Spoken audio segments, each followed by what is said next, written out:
of units of the 61st Infantry Brigade, the 124th Territorial Defense Brigade.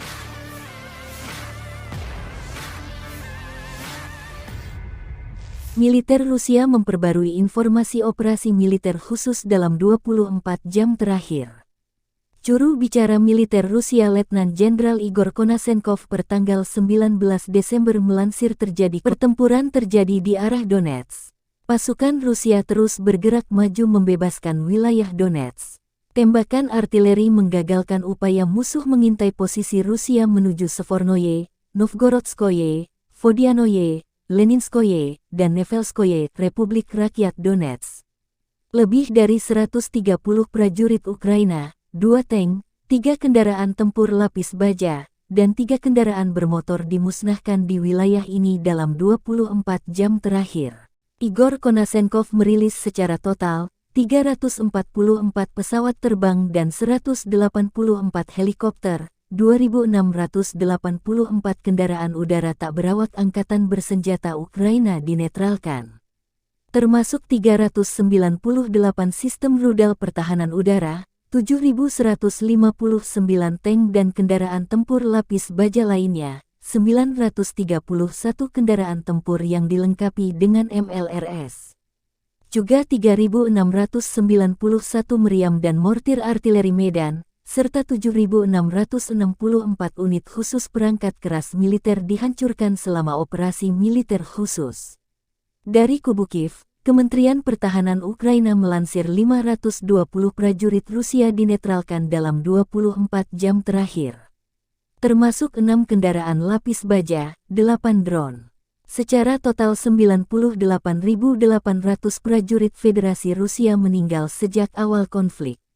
Termasuk 281 jet tempur Kremlin, 264 helikopter Rusia ditembak jatuh. Presiden Ukraina Volodymyr Zelensky bersumpah merebut kembali wilayah yang direbut penjajah Rusia. Zelensky menggalang solidaritas internasional terutama negara-negara barat mengirim senjata melawan Rusia. Konflik Rusia-Ukraina memasuki bulan ke-10, belum ada tanda-tanda perdamaian. Наш ранок трохи краще. 30 шахедів збито. Непоганий результат. Я дякую за цей результат і за захист українського неба усім нашим зенітникам, льотчикам, мобільним вогневим групам, а особливо 96-й Київській та 208-й Херсонській зенітним ракетним бригадам, які показали за цю добу найбільшу влучність.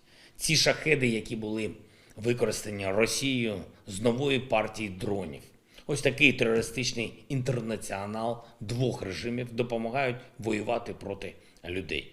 Що ж, відповідатимуть за це спільно. Цей тиждень у нас буде доволі активним з точки зору міжнародних подій, переговорів. Провів сьогодні кілька нарад щодо цих планів. Ми будемо боротись, щоб посилити санкції за усі прояви терору проти українців і щоб отримати додаткову підтримку для нашої держави, для наших сил оборони. Звернувся сьогодні до лідерів десятків держав Північної Європи, об'єднаних в The Joint Expeditionary Force. Це такий формат співпраці, ініційований Великою Британією. До нього входять країни Балтії, Фінляндія, країни Скандинавії, Нідерланди, Ісландія і, власне, Сполучене Королівство. І моє звернення було сьогодні дуже конкретним. Зброя, снаряди, нові оборонні можливості. Все те, що дозволить нам прискорити закінчення цієї війни. Я дякую учасникам саміту за те, що ми сьогодні були почуті. Очікуємо на нові рішення щодо постачання нової зброї. Ключове завдання усіх нас зараз, і моє завдання, і кожного нашого дипломата, і посадовця, щоб світова підтримка України наступного року не лише зберігалась на такому ж рівні, як цьогоріч, а щоб збільшилась. Саме за тими показниками, які необхідні для посилення наших оборонних операцій.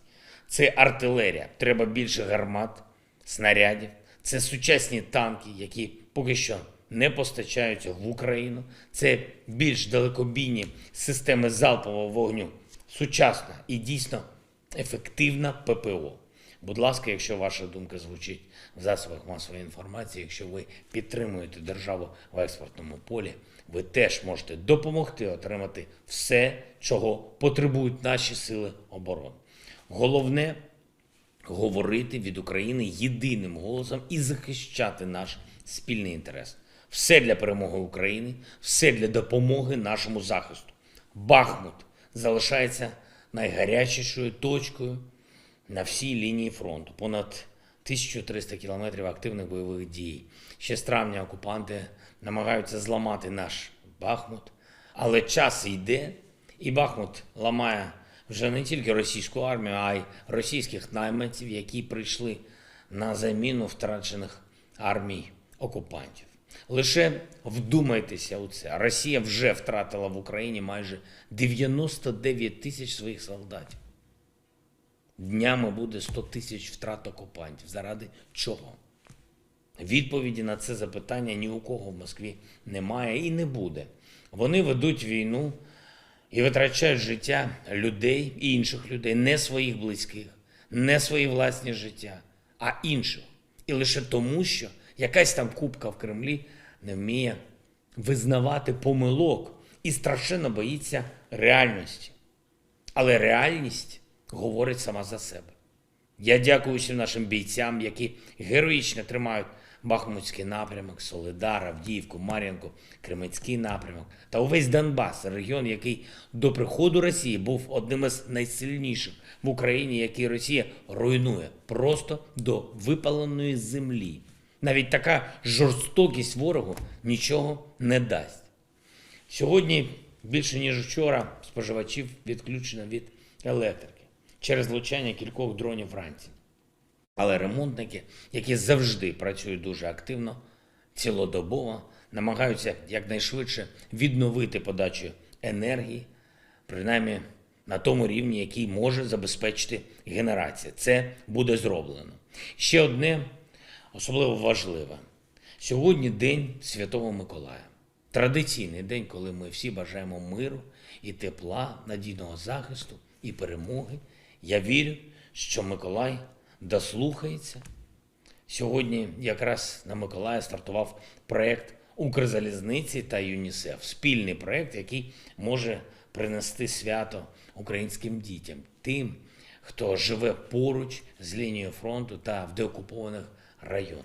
Спеціальні святкові потяги за 3 напрямками. Сьогодні Донеччина, 21 грудня відправляється такий святковий потяг у Харківську область, 23-го у Миколаївську, Херсонську області. Везуть святкові вистави і більше 30 тисяч подарунків. Я дякую всім в Укрзалізниці, в ЮНІСЕФ, в уряді, хто організував цей проект. Хочу і окремо подякувати ЮНІСЕФ за більш ніж $100 мільйонів підтримки для українських родин, більше 120 тисяч родин, зокрема ті, хто виховує 4 і більше дітей, дітей з інвалідністю, можуть отримати грошову допомогу. Загалом програма торкнеться більш ніж 600 тисяч українців. Дякую за таку підтримку. Дякую всім тим, хто допомагає у цей страшний час нашим людям. Дякую всім, хто захищає українців. І хочу звернутися зараз до усіх наших друзів і просто сумлінних людей в Грузії. Певно, всі могли бачити, в якому стані зараз Михайло Саакашвілі, в якому стані його здоров'я. Тому я звертаюся до народу Грузії, до влади Грузії. Треба проявити милосердя, особливо у передріздвяний час. Те, що зараз відбувається з Михайлом, це знущання, це не личить Грузії. Це треба припинити. Будь ласка, ухваліть рішення, яке може врятувати його життя. Переведіть Михайла Саакашвілі до однієї з клінік України, іншої європейської країни, Америки. Саме час зробити цей добрий крок. Слава Україні!